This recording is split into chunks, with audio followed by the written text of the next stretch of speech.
നമ്മുടെ ടീച്ചേഴ്സൊക്കെ പറയാറുണ്ട്, നമ്മൾ ഭക്ഷണം കഴിക്കുമ്പോൾ എന്ത് ചെയ്യരുതെന്ന് പറയും അല്ലേ? സംസാരിക്കരുത്. പിന്നെയോ കിടന്നുകൊണ്ട് നമുക്ക് ഭക്ഷണം കഴിക്കാമോ? പിന്നെയോ ടി വി കണ്ടുകൊണ്ട് കഴിക്കാമോ? പാടുണ്ടോ? ഇല്ല. ഞാൻ കാര്യം പറഞ്ഞുതരാം. മൊബൈൽ ഫോൺ നോക്കിക്കൊണ്ട് ഭക്ഷണം കഴിക്കാൻ പാടുണ്ടോ? ഇല്ല. ഇനി പറയട്ടെ, നമ്മള് ഇവിടെ 2 ട്യൂബുണ്ട്, 2 പൈപ്പുണ്ട്, അറിയാമല്ലോ. അതുകൊണ്ടാണ് ഞാൻ ഹൈസ്കൂൾ കുട്ടികൾ ഏതൊക്കെയാ pipe? Good pipe, good pipe and good pipe അല്ലേ? ഒരിടത്തൂടെ എന്ത് പോവും? ഫുഡ് പാർട്ടിക്കിൾ പോവും. മറ്റിടത്തൂടെയോ? ഇനി നമ്മുടെ ടീച്ചർ നമ്മളോട് പറയാം, അല്ലെങ്കിൽ നമ്മുടെ പാരന്റ്സ് നമ്മളോട് പറയാണ്, മക്കളെ ഭക്ഷണം എന്താവും? ഓപ്പൺ ആവും. ആ സമയത്ത് ഫുഡ് പാർട്ടിക്കിൾ എങ്ങോട്ടേക്ക് പോവും? വിൻ പൈപ്പിലേക്ക് പോവും ഇല്ലേ? ഇനി കിടന്നുകൊണ്ട് ഭക്ഷണം കഴിച്ചാലോ ഇതേ സംഭവം ഉണ്ടാവും. അതിന്റെ ഓപ്പണിംഗ് എന്ത് ചെയ്യും? ഈ വിൻഡ് പൈപ്പിന്റെ ഓപ്പണിങ്ങിലൂടെ എന്തുണ്ടാവും? ഫുഡ് പാർട്ടിക്കിൾ ഉള്ളിലോട്ട് പോവോ? Yes or no? ഓക്കെ. ഇനി ടി വി കണ്ടുകൊണ്ട് ഭക്ഷണം കഴിച്ചാലോ? നമ്മളെല്ലാരും ചെയ്യാറുണ്ട് ഇല്ലേ? നിങ്ങളിങ്ങനെ ടി വി കണ്ടുകൊണ്ടിരിക്കുന്ന സമയത്ത് ഭക്ഷണം കഴിക്കുമ്പോൾ നിങ്ങൾ ആഹാരത്തെ ശ്രദ്ധിക്കുന്നുണ്ടോ? ഇല്ല. എവിടെയാ നോക്കുന്നത്? നിങ്ങൾ ഇങ്ങനെ കഴിച്ചുകൊണ്ടിരിക്കുന്ന സമയത്ത് ടി വിയിൽ ഒരു ദിനോസർ വന്നിട്ട് ഇങ്ങനെ ചാടുന്ന രംഗം വരിക. അപ്പൊ നിങ്ങൾ എന്താക്കും? ആക്കില്ലേ?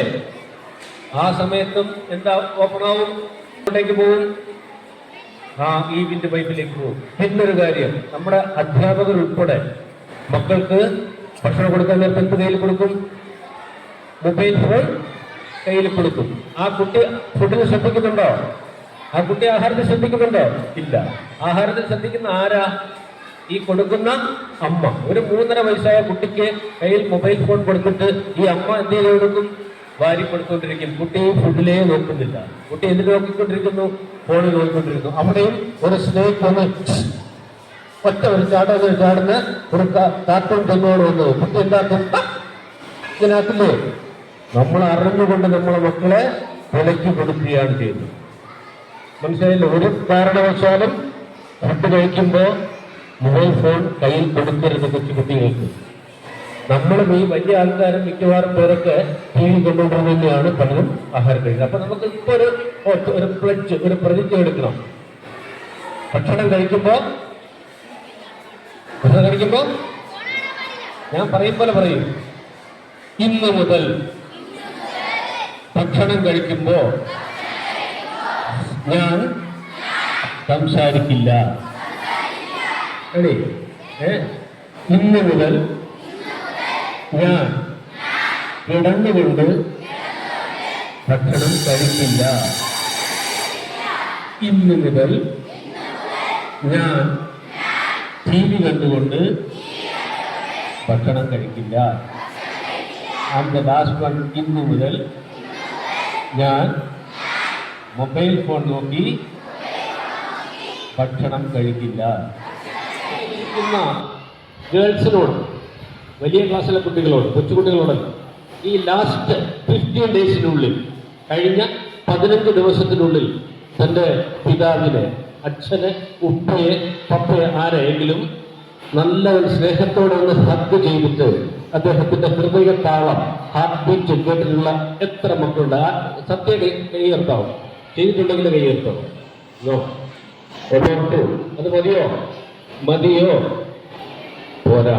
അതാണ് നമ്മുടെ ന്യൂ ജനറേഷൻ ഉണ്ടാവുന്ന ഏറ്റവും വലിയൊരു തകരാറ്. ഇപ്പൊ നമ്മുടെ അച്ഛനെ, അല്ലെങ്കിൽ ആൺകുട്ടികള് അമ്മയെ നമ്മൾ എന്ത് ചെയ്യണം? വല്ലപ്പോഴും എന്ത് ചെയ്യണം? ആ അച്ഛന്റെ ഹൃദയ താളം കേൾക്കണം. ആ അച്ഛന്റെ നിങ്ങൾ എന്ത് ചെയ്ത് നോക്കുള്ളൂ?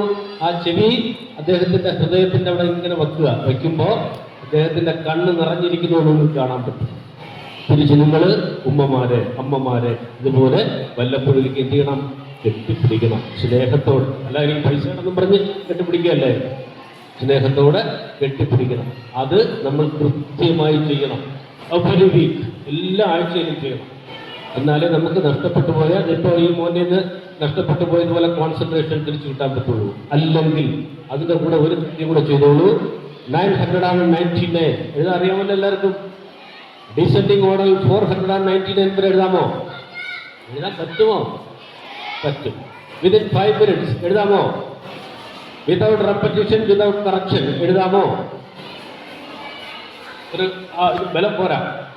ഞാൻ പറയുന്നു 999 to 499 without repetition, without correction and within 5 minutes. 5 minute കൊണ്ട് എഴുതണം. എഴുതാൻ ആർക്കെങ്കിലും ധൈര്യമുണ്ടോ? എഴുതുമോ? തെറ്റാതെ എഴുതിയാൽ, കറക്ഷൻ ഇല്ലാതെ എഴുതിയാൽ, വിതിൻ 5 minutes എഴുതിയാൽ ഐ വിൽ ഗിവ് 1000 rupees. ഇപ്പൊ തരും. ആരും എന്തുപോലും എഴുതില്ല. 100% ഉറപ്പ് പറഞ്ഞത് എഴുതില്ല. അപ്പൊ നിങ്ങളൊരു കാര്യം ചെയ്യണം. ഞാൻ എത്ര മിനിറ്റ് ഉണ്ട് എഴുതാൻ പറഞ്ഞേ? ഒരു ദിവസം എത്ര മണിക്കൂറുണ്ട്? 24 hours. ഞാൻ നിങ്ങളോട് എത്ര മിനിറ്റ് ആവശ്യപ്പെട്ടുള്ളൂ? only 5 minutes. ഇന്ന് മുതലെങ്കിലും ചെയ്യുക.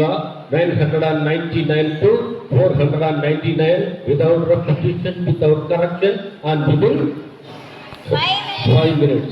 എഴുതി നോക്കുക. ഒരാഴ്ച കൊണ്ട് നിങ്ങൾക്ക് ഇതിൽ ഒരു ലഹരി ഉണ്ടാവും, ഒരു അഡിക്ഷൻ ഉണ്ടാവും ഈ ഇങ്ങനെ എഴുതുന്നതിൽ. ആ എഴുതുന്നതോടുകൂടി ഒരു പക്ഷേ നിങ്ങളുടെ കയ്യിൽ നിന്ന് ഇപ്പൊ നഷ്ടപ്പെട്ടു പോയ കോൺസെൻട്രേഷൻ നമുക്ക് തിരിച്ചു കിട്ടും. പല ചിന്തകളൊക്കെ മാറി ഇതിൽ നിന്നും ആദ്യ പ്രാവശ്യം ആരും എഴുതില്ല. ഞാൻ ഇപ്പോഴും വെച്ചു വയ്ക്കുന്നു, ആരും എഴുതില്ല. ആർക്കെങ്കിലും അങ്ങനെ വലിയ വാശി തോന്നണമെങ്കിൽ എഴുതി വയ്ക്കോളൂ കേട്ടോ. ആരും എഴുതത്തില്ല. അത് നിങ്ങൾ ദിവസം ഒരു പ്രാവശ്യം 5 മിനിറ്റ് എഴുതാനേ പറഞ്ഞോളൂ. അങ്ങനെ ഒരാഴ്ച ചെയ്തു നോക്കൂ. നിങ്ങൾക്ക് കുറേ മെന്റൽ റിലീഫ് ഉണ്ടാവും. അതുപോലെ ഞാൻ പറഞ്ഞതുപോലെ നമ്മുടെ മാതാപിതാക്കളെയൊക്കെ വല്ലപ്പോഴേക്ക് എന്ത് ചെയ്യണം? ഒന്ന് ഹഗ് ചെയ്യും സ്നേഹത്തോടെ. എന്നിട്ട് ഹഗ് ചെയ്തപ്പോൾ അവരുടെ ഈ ഹാർട്ട് ബീറ്റ് നമ്മളൊന്ന് കേൾക്കണം. എവിടെയായിരിക്കുന്നത്? അല്ല, സ്കൂളിൻ്റെ ഇരുന്നു. പിന്നെ എവിടെ കണ്ടിട്ടുണ്ട്? മോളിൽ കണ്ടിട്ടുണ്ട് അല്ലേ? Multi story building, petrol pump, അങ്ങനെ പല സ്ഥലം കണ്ടിട്ടുണ്ട് ഇല്ലേ? നിങ്ങളുടെ ഈ സ്കൂൾ എത്ര സ്റ്റോർ ബിൽഡിംഗ് ആണ്? ഞാനൊരു ക്വസ്റ്റ്യൻ ചോദിക്കുക. നിങ്ങൾ ഇത്രയും പേരും 3rd ഫ്ലോറിൽ നിൽക്കുന്നു. ഏത് ഫ്ലോറിൽ? അപ്പൊ അതിന്റെ മേലിൽ കൂടെ ഒരു ഫ്ലോർ ഉണ്ട് ഇല്ലേ? 2nd ഫ്ലോറിൽ ഫയറായി. നിങ്ങളെല്ലാവരും എവിടെ നിൽക്കുന്നത്? 3rd floor. എവിടെ ഫയറായി? 2nd ഫ്ലോറിൽ. നിങ്ങൾ എങ്ങോട്ട് പോകും? ഇങ്ങോട്ട് പോകും. 4th ഫ്ലോറിലോട്ട് പോകും ഇല്ലേ? എന്താ അങ്ങോട്ട് പോകാൻ പാടില്ല എന്ന് പറഞ്ഞെന്താ കാര്യം? തീ എങ്ങോട്ടാ വരുന്നത്? തീ എപ്പോഴും എവിടേക്ക് വരും? മുകളിലേക്ക് വരും അല്ലേ? താഴോട്ട് പോണ തീ ആരെങ്കിലും കണ്ടിട്ടുണ്ടോ? അത് ആരോ പറയുമ്പോൾ നെഞ്ചിലെ തീ മാത്രമേ ഇവിടോട്ട് പോകുള്ളൂ, താഴോട്ട് പോകുന്നുള്ളൂ അല്ലേ? ഫയർ എങ്ങോട്ടേ വരുള്ളൂ? മേലോട്ട് പോകുള്ളൂ. അപ്പൊ നിങ്ങൾ എങ്ങോട്ട് പോകാൻ പാടില്ല? മുകളിലോട്ട്. പിന്നെ എവിടെ പോകും? താഴോട്ട് പോയാൽ 2ാം നിലയിലല്ലേ തീ പിടിക്കുന്നത്. നിങ്ങൾ എങ്ങോട്ട് പോകും? ഇതാണ് നമ്മൾ ആദ്യം അറിഞ്ഞിരിക്കേണ്ട കാര്യം. ഇപ്പൊ നമ്മുടെ 3ാമത്തെ നിലയിൽ നിൽക്കുന്നു. 2ാമത്തെ നിലയിൽ ഫയറായി. നിങ്ങൾ കുട്ടികളെല്ലാവരും പറഞ്ഞ് ഞങ്ങൾ 4ാമത്തെ നിലയിലേക്ക് പോകരുത്. 2ാമത്തെ നിലയിലേക്ക് തീയിലേക്ക് ആരെങ്കിലും അറിഞ്ഞുകൊണ്ട് വരുമോ? അവിടെയും വരരുത്. പിന്നെ എന്ത് ചെയ്യണം? ഇവിടെ ഒരു ഫയർ സ്റ്റെയർ എന്ന് പറഞ്ഞൊരു സ്റ്റെയർ കേസ് ഉണ്ടോ? ഉണ്ടോ? ഇതിന് സ്റ്റെയർ കേസ് ഉണ്ടോ? കെട്ടിടത്തിന്റെ ഈ പ്രമിസസിന്റെ സൈഡിൽ ഒരു സ്റ്റെയർ കേസ് ഉണ്ട്. കാണാമോ? അറിയോ? ഇതല്ലാതെ അങ്ങ് അറ്റം കണ്ടോ സ്റ്റെയർ കേസ്? എക്സ്റ്റിംഗ്വിഷർ ഇരിക്കുന്നതിന്റെ സ്റ്റെയർ കേസ് ഉണ്ടോ? അതിന്റെ പേര് ഫയർ സ്റ്റെയർ. എന്താണ് ഫയർ സ്റ്റെയർ? എപ്പോഴും നമ്മൾ ഓടി ഏത് കോർണറിലിരുന്നാലും ഓടി എവിടേക്ക് വരിക? ആ ഫയർ സ്റ്റെയർ വഴിയാണ്. ഫയർ സ്റ്റെയർ എവിടെയാണെന്ന് കണ്ടാൽ നിങ്ങൾ ശ്രദ്ധിച്ചോ? കെട്ടിടത്തിന്റെ പുറത്താണ്. നമ്മുടെ കൂട്ടുകാരൻ ഇത് ഓപ്പറേറ്റ് ചെയ്യും. നിങ്ങൾ പറയും, അയാൾ ചെയ്യും. ക്ലിയർ? അപ്പോ എടുത്ത പോലെ. അപ്പൊ ആദ്യം എന്താ ചെയ്യണ്ടേ? സെക്കൻഡ് വൺ ഞാൻ കത്തുക. സെക്കൻഡ് എന്താ ചെയ്യണ്ടേ?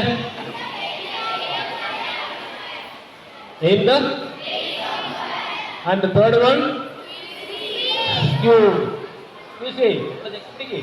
അത് കണ്ടില്ലായിരുന്നു ഫ്രണ്ട് പിടിച്ചിരുന്നിട്ട് സ്ക്യൂ. ആൻഡ് ഫൈനലി സ്വീപ്പ് ചെയ്യുക. ക്ലിയർ ആയോ? ഇതിനകത്ത് എന്താ ഉള്ളത്? ഇതിനകത്ത് എന്താ ഉള്ളത്? LPG. പറഞ്ഞേ, LPG എന്താ? ലിക്വിഫൈഡ് പെട്രോളിയം ഗ്യാസ് അല്ലേ? LPG എന്ന് പറഞ്ഞാൽ പെട്രോളിയം ഗ്യാസിനെ ഏത് ഫോമിലാക്കി വെച്ചിരിക്കുന്നതിനകത്ത് ലിക്വിഡ് ഫോമിലാക്കി വെച്ചിരിക്കും.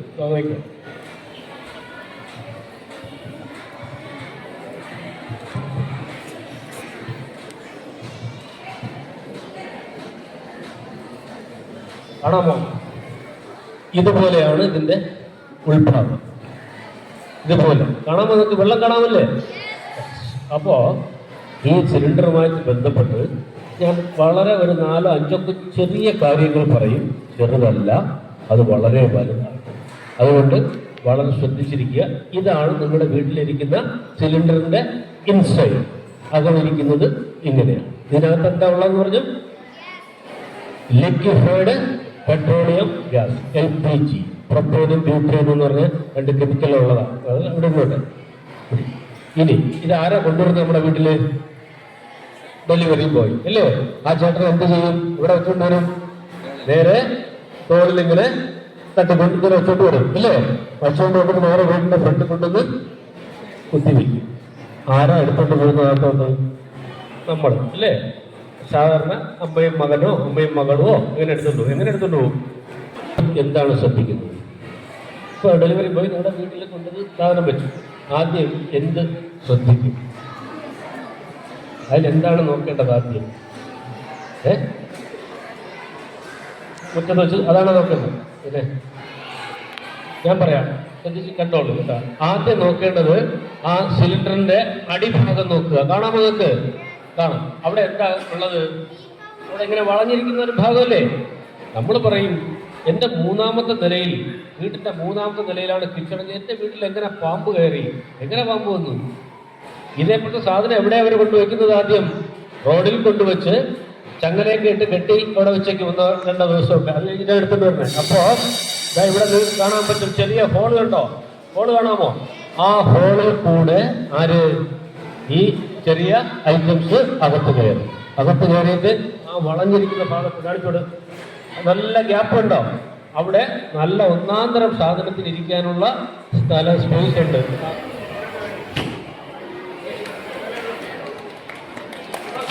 ഇങ്ങനെ രക്ഷപ്പെടുത്തണമെന്ന് ഞാൻ ഡെഡ് സ്ലോയിൽ കാണിച്ചു തരും. ചെയ്യേണ്ടത് സ്ലോയിലാണോ? ആണോ? പിന്നെ ഫാസ്റ്റ് ആൻഡ് പ്രോംപ്റ്റ്, വേഗത്തിലും കൃത്യതയോടും കൂടിയാണ് നമ്മൾ രക്ഷപ്പെടുത്തേണ്ട ഒരാൾ. ഞാനിപ്പോ ഹരേഷിനെ കാണിക്കുന്നത് സ്ലോയിലാണ് കാണിക്കുന്നത്. എന്താ വെച്ചാൽ നിങ്ങൾ പഠിക്കാൻ വേണ്ടി. ഓക്കെ, ഈ മൈക്ക് മാത്രം വെച്ചുകൊണ്ട് നിന്നാൽ പോരാ, ഇത് കണ്ട് പഠിക്കും കൂടെ വേണം. ഓക്കെ, ഈ ആളുടെ നമ്മൾ എങ്ങനെ തിരിച്ചറിയുക? അയാളുടെ സിംറ്റത്തിലൂടെ. ഈ കഴുത്തി പിടിക്കുന്ന എങ്ങനെ പിടിക്കുന്ന ആൾ സാധാരണ പുറകോട്ടാണ് മറിയുന്നത്. മറിയുന്നതിന് മുമ്പ് നമ്മളിവിടെ ഒരു സ്റ്റാൻഡ് കൊടുത്ത് ഇനിയും പറഞ്ഞ് ഇനി ആൾ വീഴുവോ? കണ്ടോ? വീഴുവോ? ഇല്ല. ഇനി അടുത്ത് ഈ അയാളുടെ 2 കൈകളെയും ഞാനിങ്ങനെ ഡിറ്റാച്ച് ചെയ്തു. 2 കൈകളെയും ഇങ്ങനെ വിടർത്തി മാറ്റി. കണ്ടോ? ഇനി വയറിൽ അമർത്തി പിടിച്ചു വെച്ചുകൊണ്ട് ഞാൻ അയാളെ പൂർണ്ണമായി കമഴ്ത്തി നിർത്തി. മലയാളം എഴുതാൻ അറിയാലല്ലേ? മലയാളത്തിൽ റ എന്ന അക്ഷരം എഴുതും പോലെ ഞാൻ ഈ ഇദ്ദേഹത്തിനെ പൂർണ്ണമായും കമഴ്ത്തി നിർത്തി. കണ്ടോ? ഇത്രയും ചെയ്ത് കണ്ടോ? ചെയ്യാൻ പറ്റുമല്ലോ. ഞാൻ സ്ലോയിലാണ് ചെയ്തത്. ചെയ്യേണ്ടത് സ്ലോയിലാണോ? അല്ല. ഇനി അടുത്ത ചെയ്ത് നോക്കിക്കോ. 1 2 3 4 5. ഞാനിപ്പോ ഹരീഷിനെ എന്താണ് ചെയ്തത്? ഇതൊന്ന് അടിച്ചോ? നിങ്ങൾ എന്തെങ്കിലും പറയേ. അടിച്ചോ? ഇല്ല. ഞാൻ ഇടിച്ചോ? ഇല്ല. പിന്നപ്പോ ഞാൻ എന്താ ചെയ്തത്? എല്ലാരും ഇടത് കൈ ഇങ്ങനെ പിടിച്ച് ലെഫ്റ്റ് ഇപ്പൊ ഇടത് കൈ പിടിച്ചു. വലത് കൈ ആക്കിയതുപോലെ ശക്തമായി ആക്കിയേ.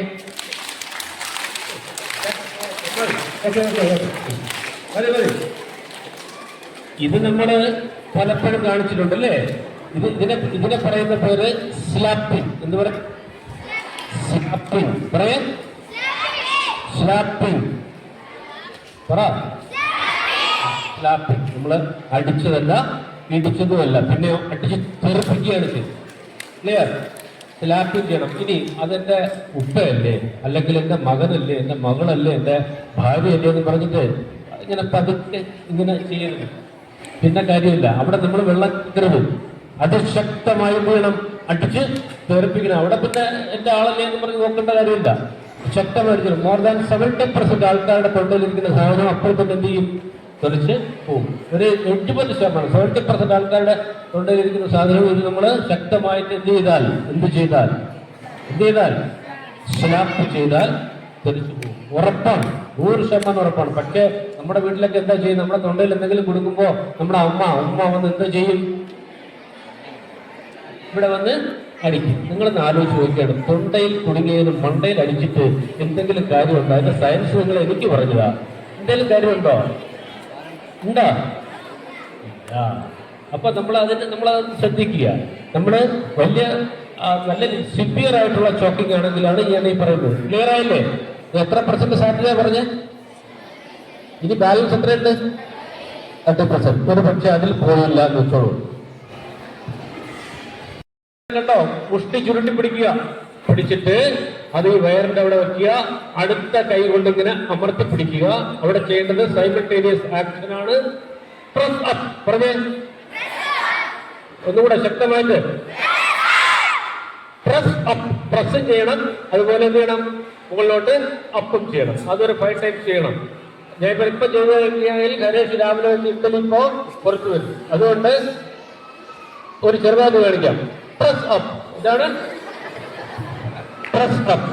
പ്രസ് ചെയ്യണം, അതുപോലെ അപ്പ് ചെയ്യണം. ക്ലിയർ ആയോ? ആയി.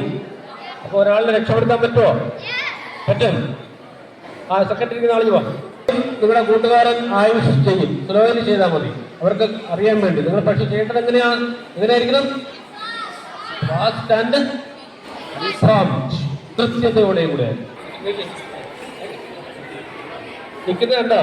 ഒരു തൊണ്ടയിൽ ഭക്ഷണം ചോക്കിങ് സംഭവിച്ച ആള് ഭഗവാൻ കൃഷ്ണൻ നിൽക്കുമ്പോൾ എങ്ങനെ നിൽക്കുകയാണ് ചിരിച്ചോളൂ. ചിരിക്കാതെ ഇതൊക്കെ ഒരു സീരിയസ്നെസ് വേണം.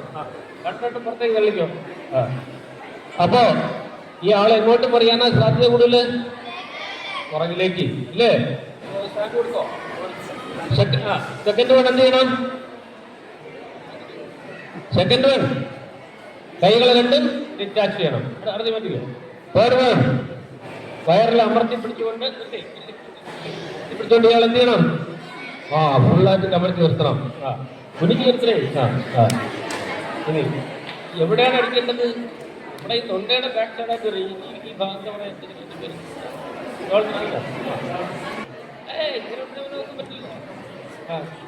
തല കുടിച്ചിട്ട്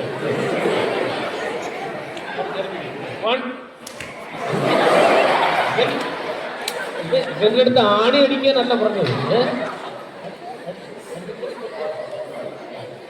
1 2 3 4 5. ഇത് കഴിഞ്ഞാലോ? ഇതിലും ആളുടെ തൊണ്ടയിലിരിക്കുന്ന സാധനം പുറത്തു പോയില്ലെങ്കിൽ ചെയ്യേണ്ട അവിടെ ചെയ്യേണ്ട പ്രവൃത്തി എന്താ? എന്താണ്? Press up. പ്രസ് ചെയ്യണം. Press up. എന്താണ് ചെയ്യേണ്ടത്? ഇത് വെച്ചിട്ട് പ്രസ് അപ്പ്. എന്ത് ചെയ്യണം? Press up. എന്താ കഴിച്ച മോനെ? എന്താ കഴിച്ചേ? ഒന്നും കഴിച്ചില്ല. Very good. ഒന്നും കഴിച്ചില്ല. ആ കുട്ടിയാണെങ്കിൽ നമുക്ക് എന്ത് ചെയ്യാന്ന് അറിയാമോ? ഇതേപോലെ നമ്മുടെ കസേരയിൽ ഇരുന്നിട്ട് നമ്മുടെ ഈ തൈയിൽ കയറി ഈ കുട്ടിയെ എന്ത് ചെയ്യണം? കപ്പത്തി വയ്ക്കണം. അതിന്റെ വയറ് നമ്മുടെ ഈ തൈയില് എന്ത് ചെയ്യണം? ജാമായിരിക്കും. ഇതിൽ വെച്ചതിന് ശേഷം ചെറിയ സ്ലാപ്പിംഗ്. ഇത് വലിയ സ്ലാപ്പിംഗ് വേണോ? വേണ്ട. ചെറിയ സ്ലാപ്പിംഗ് ചെയ്താൽ ഇതൊക്കെ വളരെ സിമ്പിളായിട്ട് നമുക്ക് വീട്ടിൽ വിതിൻ സെക്കൻഡ്സ് കൊണ്ട് ചെയ്യാൻ പറ്റുന്നതാണ്. ഇതും വെച്ചതുകൊണ്ടാണ് നമ്മൾ കാറെടുത്ത് ഗോകുലം ആശുപത്രി വരെ അല്ലെങ്കിൽ അവൻ്റെ അപ്പുറത്തെ ഏതെങ്കിലും പ്രൈവറ്റ് ഹോസ്പിറ്റൽ വരെ പോയി കുട്ടിയുടെ ജീവൻ ലോസാവും, ഇല്ലേ? നഷ്ടപ്പെടും. നമ്മൾ എന്താ പ്രതിജ്ഞ എടുത്തത്? ഒരുത്തന്റെ ജീവനും നമ്മൾ അറിഞ്ഞുകൊണ്ട് കളയുമോ? ഇല്ല. മനസ്സിലായല്ലോ? ക്ലിയറായ അത്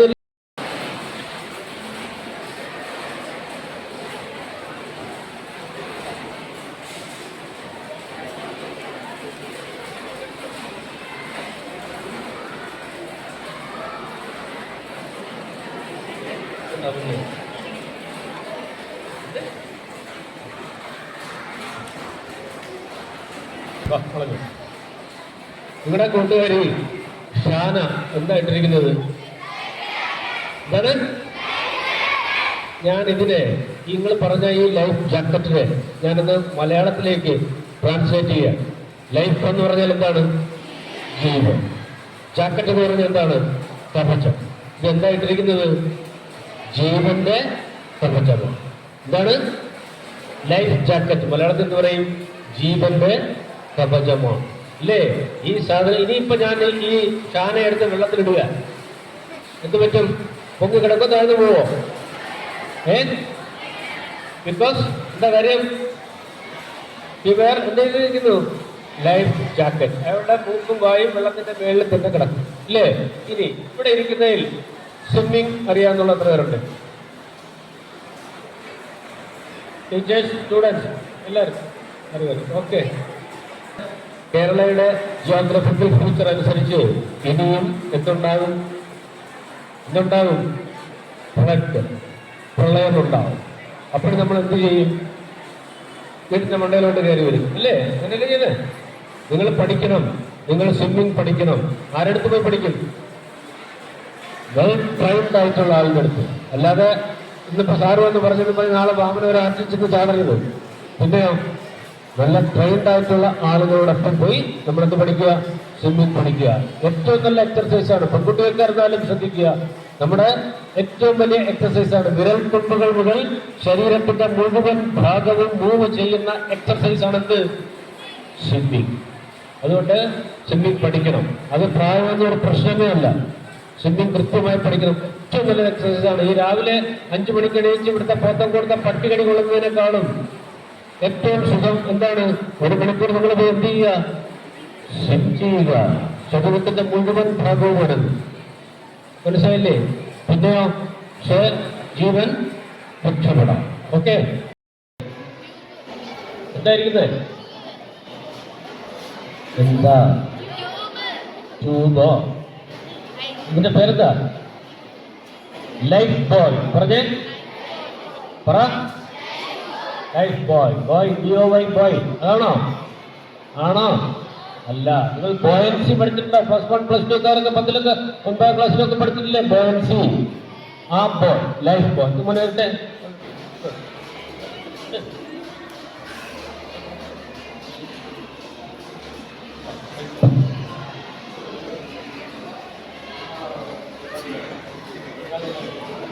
ഈ ലൈഫ് ജാക്കറ്റ് എത്ര ആളായിട്ടേക്കുന്നത്? ഈ ലൈഫ് ബോയ്ക്ക് എത്ര പേരുണ്ടെന്ന് നോക്കിയേ. ഇപ്പം 5 പേര്. ഏറ്റവും മിനിമം 5 ആളെങ്കിലും. നിങ്ങൾ ബോട്ട് യാത്ര ചെയ്തിട്ടുണ്ടോ? ബോട്ടിലൊക്കെ ഇങ്ങനെ അടുക്കി ഇതുപോലെ ഓറഞ്ച് നിറത്തിൽ വെച്ചിരിക്കുന്നത് കണ്ടിട്ടുണ്ടോ? എന്തിനാ ഇങ്ങനെ ഷോയ്ക്ക് ഭംഗിക്ക് വേണ്ടി ആവശ്യം? പിന്നെ നമ്മളിൽ ആരെങ്കിലും ബോട്ടിൽ നിന്ന് തെറിച്ച് വെള്ളത്തിലേക്ക് പോയാൽ കൈയെത്തുമോ, കയറെത്തുമോ? ഒന്നുമില്ല. നമ്മൾ പെട്ടെന്ന് എന്ത് ചെയ്യണം? അതിൽ നിന്നൊരു ലൈഫ് ബോയ് എടുത്ത് വെള്ളത്തിലേക്ക് എറിഞ്ഞു കൊടുക്കുക. ഓടി വന്ന് ഈ മനുഷ്യൻ പിടിച്ചു, ബാക്കിയുള്ളവരെല്ലാരും വന്ന് എന്ത് ചെയ്താൽ കണ്ടില്ലേ പിടിച്ചേക്കുന്നത്? നമ്മുടെ കുട്ടികൾ എല്ലാവരും രക്ഷപ്പെടും. അതുകൊണ്ട് ബോട്ട് യാത്രയിൽ എന്ത് കമ്പൽസറി ആയിട്ട് ചെയ്യണം? Life jacket compulsory. ഇവിടെ നീന്തൽ അറിയാവുന്ന ബോയ് ആരാ പറഞ്ഞേ? ബോയ്സ് സൈഡിലെ നീന്തൽ അറിയാവുന്ന ആരാ? ഒഴുക്ക് വെള്ളത്തിൽ നീന്തോ പോയി? യെസ്, നീന്തൽ. അപ്പോ ഈ നന്നായി നീന്താൻ അറിയാവുന്ന സയാനും അല്പം പോലും നീന്താൻ അറിയാത്ത ഈ ഫ്രണ്ടിലിരിക്കുന്ന 8 ഗേൾസും കൂടെ ഒരു ബോട്ടിൽ പോവുക. ഒന്നുകൂടെ പറയുന്നു, നന്നായി നീന്താൻ അറിയാവുന്ന സ്വിം ചെയ്യാൻ അറിയാനുള്ള സയാനും അല്പം പോലും നീന്താൻ അറിയാത്ത നിങ്ങളും കൂടെ എന്തിൽ പോവാണ്? ഒരു ബോട്ടിൽ പോവാണ്. നിങ്ങൾ 8 ആളും എന്ത് ധരിച്ചിരുന്നു? Life jacket. നന്നായിട്ട് നീന്താൻ അറിയാവുന്ന സയാൻ ഇന്ത്യയിലില്ല, ലൈഫ് ജാക്കറ്റ് ഇട്ടിട്ടില്ല. ഈ ബോട്ട് ഇങ്ങോട്ട് പോകുന്നുണ്ടെങ്കിൽ അതിലെന്തെങ്കിലും അതിന്റെ ടെക്നിക്കൽ സൈഡിൽ എന്തെങ്കിലും പ്രശ്നം വന്ന് ബോട്ട് മറിഞ്ഞ് ഈ 9 പേര് ഇവിടേക്ക് പോയി? വെള്ളത്തിൽ പോയി. പക്ഷേ ഈ 8 പെൺകുട്ടികളും വെള്ളത്തിൽ താഴ്ന്നു പോവോ, പൊങ്ങി കിടക്കുവോ? ബിക്കോസ് എന്താ കാര്യം? അവരെന്തിട്ടിരുന്നു? Life jacket. നന്നായി നീന്താൻ അറിയാവുന്ന സയാൻ എന്ത് ചെയ്ത് തുടങ്ങും? സ്വിം ചെയ്ത് തുടങ്ങും. ഒരു 10 മീറ്റർ നീന്തി കഴിയുമ്പോൾ സയാന്റെ തൈ മസിൽ പിടിച്ചു, അല്ലെങ്കിൽ നിനക്ക് എന്തെങ്കിലും ഇന്റേണൽ ഇഞ്ചറി ഉണ്ടായി ഉള്ളിൽ, ഇന്ന് നിനക്ക് എന്താ സംഭവിക്കും? ഇയാള് എന്ത് ചെയ്തു പോകും? താഴ്ന്നു പോകും. അല്പം പോലും നീന്താൻ അറിയാമെന്ന് നിങ്ങൾ എന്ത് ചെയ്തു? രക്ഷപ്പെട്ടു. മനസ്സിലായോ അതിന്റെ സീരിയസ്നെസ്? എത്ര ഡൈവർ ആയാലും ശരി, സ്വിമ്മർ ആയാലും ശരി, നമ്മളെന്ത് ജലയാത്രയിൽ എന്ത് വേണം? Life jacket compulsory. മനസ്സിലായോ? ശ്രദ്ധിക്കുക. ഞാനിത് പറയാതെ കാണിക്കുന്നതിന്റെ കാര്യം നമ്മൾ ദിവസവും പത്രത്തില് അല്ലെങ്കിൽ വിഷ്വൽ മീഡിയാസിലൊക്കെ കാണുന്നതാണ്. നമ്മുടെ 2 കുട്ടികൾ എന്ത് ചെയ്യുന്നു? വെള്ളത്തില് മുങ്ങി മരിച്ചു. എന്ത് ചെയ്യാൻ പോകുന്നതാണ്? എന്ത് ചെയ്യും? രക്ഷപ്പെടുത്താൻ പോകും. രക്ഷപ്പെടുത്താൻ പോകുമ്പോഴത്തേക്കാണ് അവൻ എന്ത് ചെയ്യും? മറ്റേ കൂടെ പിടിച്ച് താഴ്ത്തും. ഇല്ലേ? ഇപ്പോ നമ്മുടെ 2 കൂട്ടുകാർ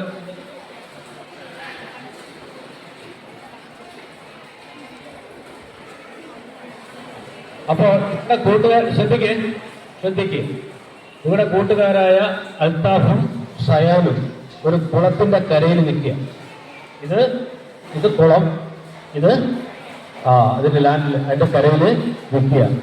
ശ്രദ്ധിക്കുക. അപ്പോ നമ്മുടെ അൽത്താഫും സയാനും കൂടെ എവിടെ നിൽക്കുകയാണ്?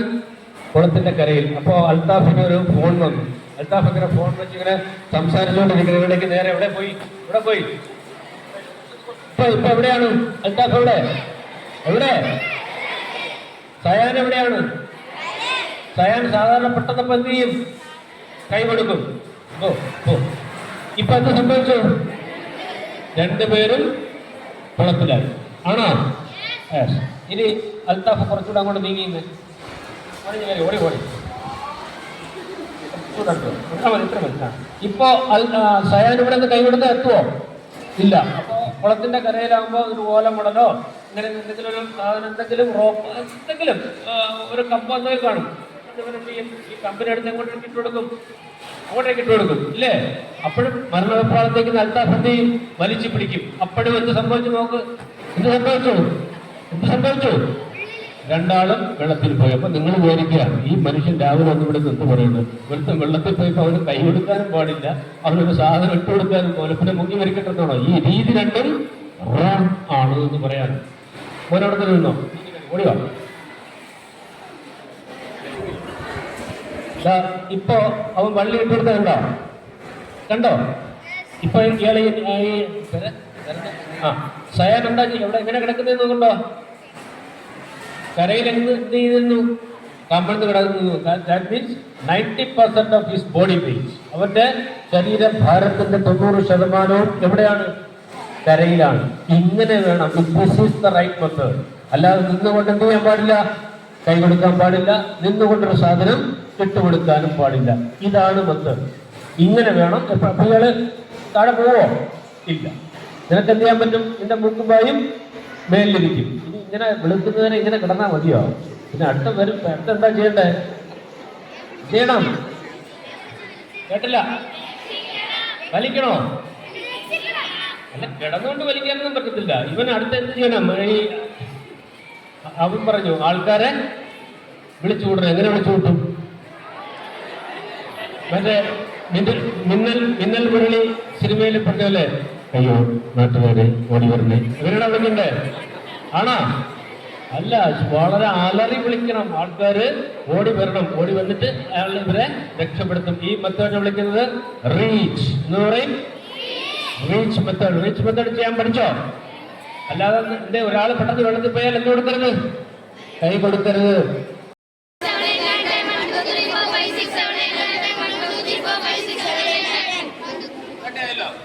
ഇനി അത് എഴുതിട്ട് കൊടുക്കണം. സെക്കൻഡ് ലെറ്റർ ഏതാ? CPR ലെ B means pulmonary means related to lungs. ലങ്സിലേക്ക് എന്താ കൊടുക്കണ്ടേ? എയർ കൊടുക്കണം. എയർ കൊടുക്കണമെങ്കിൽ അത് നമ്മൾ എന്താ എടുക്കണം? എയർ എടുക്കണ്ടേ? എടുത്തിട്ട് അതിനകത്തേക്ക് ചിന്നിങ്ങനെ ഉയർത്തി പിടിക്കുക, മൂക്ക് അടച്ചു പിടിക്കുക, വായിലേക്ക് എന്ത് ചെയ്യണം? ഊതി നിറയ്ക്കണം. അത് എത്ര ടൈംസ് ചെയ്യണം? 2 times. അങ്ങനെ 1 മിനിറ്റിനോട് ഉള്ളില് മിനിമം 90 ടൈംസ് പ്രസ്സിംഗ് കൊടുക്കണം. 6 ടൈംസ് എന്ത് കൊടുക്കണം? എന്ത് കൊടുക്കണം? ആർട്ടിഫിഷ്യൽ റെസ്പിറേഷൻ കൊടുക്കും. ക്ലിയർ ആയോ? 1 മിനിറ്റിനുള്ളിൽ 30 തവണ വെച്ചുള്ള 3 എണ്ണവും 2 തവണ വെച്ചുള്ള 3 എണ്ണവും ചെയ്യും.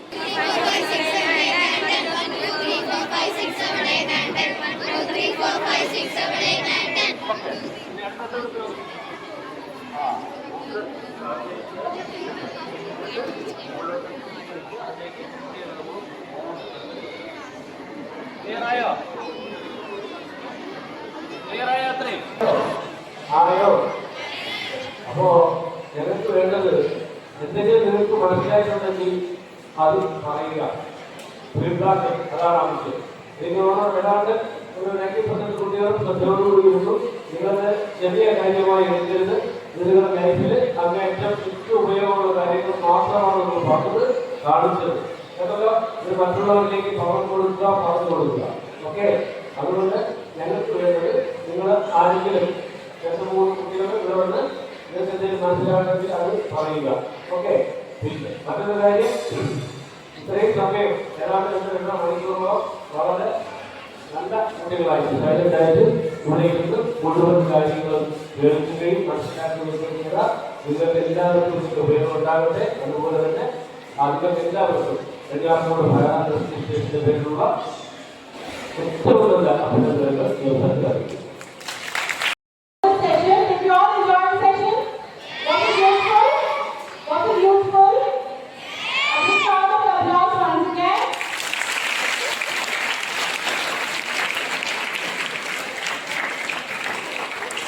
On behalf of all students, teachers and staff members of the school, I express our heartfelt gratitude for this wonderful session. Session was very useful, I think very practical as well. We will be definitely following the instructions given by you in case of any emergency. I request all students to please make a note of all those things that you learned today, so that in case of an emergency, in case of a situation wherein your help is required, you should be ready to take the lead. Is that a promise? In case of an emergency, we should be ready to take an effort. Alright, with that, I thank you once again. Thank both of you once again, and we have a small token of Ramesh Kumar sir and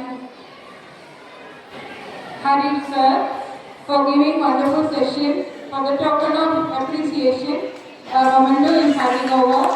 Principal Sarita ma'am is handing over memento for the token of appreciation.